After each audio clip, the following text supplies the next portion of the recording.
Alright folks, today I would like to begin a series of snaps talking about things about which I've changed my mind over the years. I want to preface this by saying I know some of the YouTube viewers dislike this format, but it's tremendously more important to me I just get content out there than achieve a certain level of production, and I hope you can respect that. I think a really good place to start is with a discussion of how and why I've changed my general approach to discourse over the years. In the past, my perspective was extremely simplistic and frankly juvenile. It was, misinformation is bad, when you see it, hit it hard. And truthfully, there was very little regard for how that approach might negatively affect people, because my thought was, if you don't want to be negatively affected, don't put out misinformation. Interestingly, as I say that, it strikes me I still believe it to some extent, but really only in the case of those who I perceive to be dishonest. And in the early years of my YouTube experience, I don't think my behavior properly accounted for the distinction between those who are dishonest and those who are simply misinformed.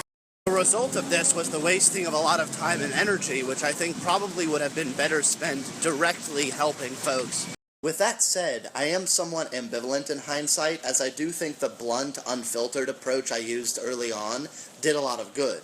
But I think it's tremendously important to realize that a methodology generating even a lot of good doesn't necessarily mean it's a fundamentally good methodology.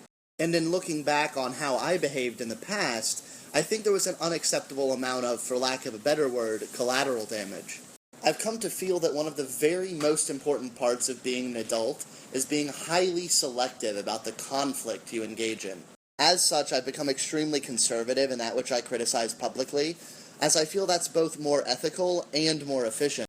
Now, this isn't to say I don't care about misinformation, because I do, but at this point I aim to speak about ideas rather than individuals. When I have the thought to call someone out publicly, I remind myself of the fact that if I were to do that, I would be taking time and energy away from directly helping people like you.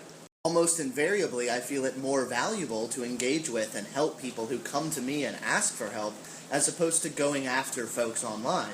Because the reality is, there exists a practically unlimited number of people who put out misinformation, and as such I could go after them all day and neglect the folks who actually ask me for help. I would acknowledge there's a balance to strike here, but at this point, at least in my own case, I feel the balance is very close to being non-confrontational. In short, I do what I do to help people and to improve myself and to ultimately be successful, and I don't feel continuing to do what I did in the past is the best means of achieving that.